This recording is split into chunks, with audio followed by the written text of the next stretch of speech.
మార్చి నెల జరుగుతుంది ఇన్సిడెంట్. దీనిలో ఏమంటే ఈ రామిళ్ళ విజయసాగర్కు ఈ కంది నరేష్ అనే వ్యక్తి పరిచయం అవుతాడు. ఆయన ద్వారా ఈ తుంగూరు గ్రామానికి చెందిన పాలోజి నరేష్ వీళ్ళు పరిచయం అయ్యి వీళ్ళందరూ ఏంటంటే ఇతన్ని ఇందన్పల్లి తీసుకెళ్ళి అక్కడ ఎంబడి మల్లేషు, ఆల్తపు రాజు, మగ్గిడి కిషన్ వీళ్ళని పరిచయం చేస్తారు. పరిచయం చేసిన తర్వాత ఏంది వాళ్ళు ఒక బ్లాక్ కరెన్సీ మా దగ్గర ఉంటుంది, దాన్ని ఒక రసాయనంలో ముంచితే అది రియల్ కరెన్సీ అవుతుంది అని చెప్పేసి ఈ మన ఇట్లాంటి బ్లాక్ కరెన్సీ ఉంటుంది, ఇవి రసాయనంలో ముంచితే రియల్ కరెన్సీ అవుతుంది అని చెప్పి ఇట్లాంటి ఒక 5 నోట్లు వాళ్ళకి ఇచ్చేసి వాళ్ళ ముందరనే ఒక లిక్విడ్లో ముంచుతారు. ముంచి ఇచ్చిన తర్వాత అవి ఒరిజినల్ నోట్గా అవుతుంది. అది ఆయన చెక్ చేస్తుంటారు. చెక్ చేసుకుని అవి మార్చుకుంటే చెల్తాయి. చెల్లిన తర్వాత ఏంటంటే ఇతనికి డబ్బులు ఎక్కువ వస్తాయని ఆశ చూపేసి ఏంటంటే వీళ్ళు మన ఇతని గ్రామానికి వస్తారు. ఎవరు?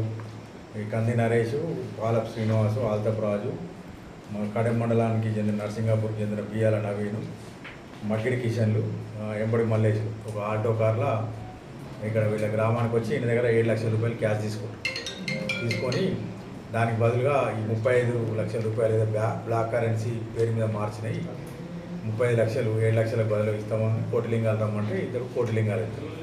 కోటిలింగాలు వెళ్ళినాకనే ఏంటంటే ఆటో కార్లో బ్యాగ్లో ఏంటంటే నోట్లు చూపెడతారు.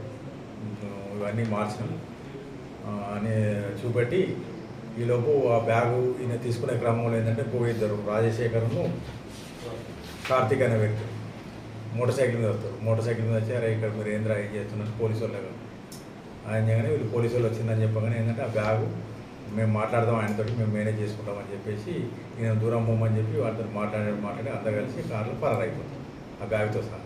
సో ఇతడు ఈ 7 లక్షలు మోసపోయినని గ్రహించిన తర్వాత అప్పుడు మనం పోలీసుకు మొన్న ఫిర్యాదు ఇస్తే దీని మీద విచారణ చేపట్టి ఆ గ్యాంగ్లో ఇప్పుడు 5 అరెస్ట్ చేసినాం. వీళ్ళందరూ కూడా ఏంటంటే ఒక ముఠా. ఇది గతంలో కూడా ఇట్లాంటి మన కడెం పోలీస్ స్టేషన్లో ఒకటి అయింది, మెట్పల్లి పోలీస్ స్టేషన్లో కూడా సేమ్ ఇట్లే వేరే ఈ ముఠా పేరు చెప్పేసి ఇట్లా మీకు బ్లాక్ కరెన్సీగా అదవుతుంది అని చెప్పేసి గతంలో కూడా ఈ ముఠాలో కొద్దిమంది సభ్యుల పేరు మీద అవుతుంది. వీళ్ళందరూ ఏం చేస్తారంటే ఇట్లా అమాయకులను ఆశ చూపెట్టి ఏంటంటే మోసం చేస్తూ ఉంటారు. వీళ్ళ దగ్గరికి వెళ్ళి మనం ఒక ఆల్టో కారు, వాళ్ళ సెల్ ఫోన్లో 2,04,000 రూపాయలు ఒరిజినల్ కరెన్సీ, తర్వాత ఈ పిల్లలు ఆడుకునే ఇది చైల్డ్ కరెన్సీ ఉంటాయి. ఇవి ఒక 500 నోట్ల కట్టలు 570 రూపాయలు సీజ్ చేస్తూ ఉంటారు. వీళ్ళు ఆ బ్యాగ్లో చూపెట్టినప్పుడు ఏంటంటే ఇది చైల్డ్ కరెన్సీ అంటే దీని మీద రాసి ఉంటుంది. ఇట్లాంటివన్నీ కట్టలు చూపెడతారు ఆ బ్యాగ్లో. సో ఇట్లాంటి ముఠాను అరెస్ట్ చేసినాం. ఇందులో అసలు ఎక్కడి